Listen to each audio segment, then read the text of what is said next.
Fala galera gremista, tudo certo? Aqui Wagner Romero falando de Grêmio nada mais, fazendo esse vídeo após esse jogo maravilhoso que o Grêmio fez contra o Ipiranga de Erechim, lá em Erechim. Renato levou um time completamente reserva, né? Até um time bem bagunçado, né? E o título do vídeo, né? O Grêmio é um eterno déjà vu, né? O déjà vu é aquela situação que tu passa e tu tem aquela impressão de que tu já viveu aquilo. E o Grêmio é um eterno déjà vu.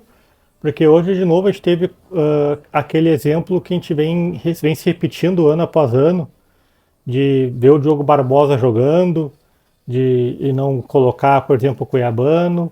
Né? Hoje o João Pedro jogou, tudo bem, precisa ter minutagem, mas por que não hoje um jogo que não valia nada, jogar com o Thomas Luciano, sabe?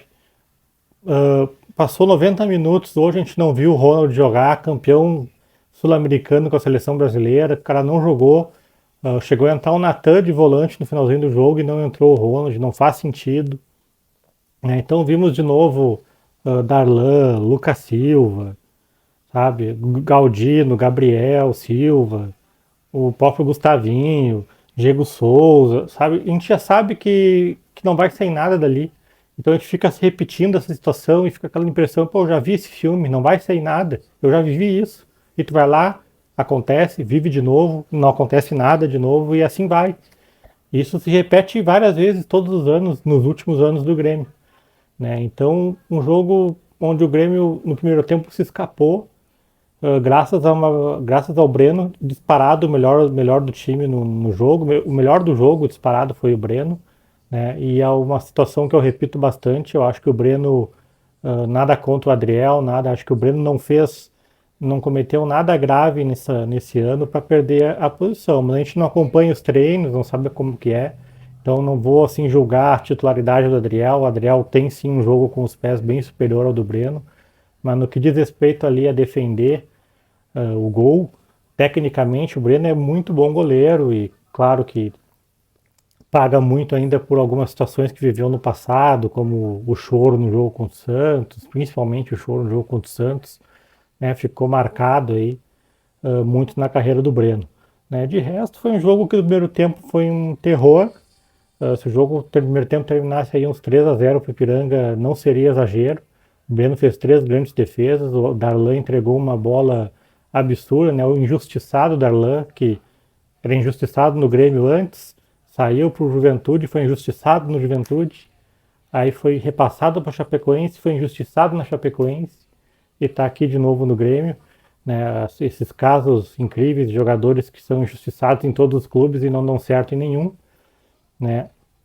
E depois 2 falhas bizarras do Gustavo Martins, que não pode acontecer de maneira nenhuma. A primeira delas, então, acho que foi a primeira, que ele perde o lance e tu vê depois, eu vou fazer o react depois, provavelmente amanhã, do jogo, ele perde a jogada e ele para.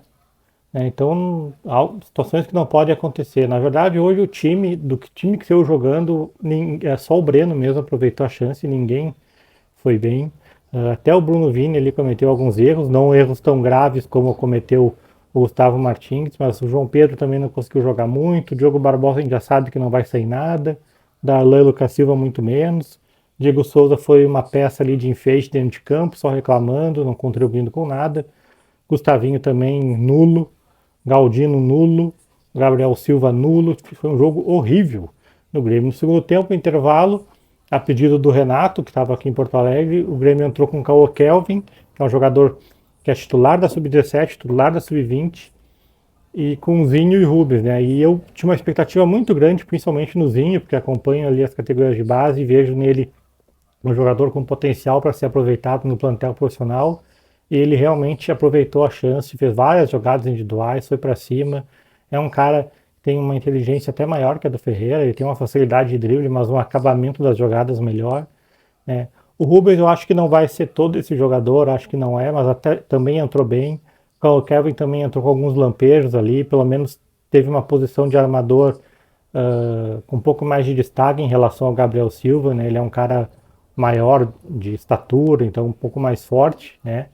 João Pedro depois foi expulso no finalzinho do jogo e aí entraram o Natan para jogar como volante e entrou também o Thomas Luciano na lateral direita, né, para recompor a expulsão do João Pedro e jogaram muito pouco tempo, nada puderam fazer.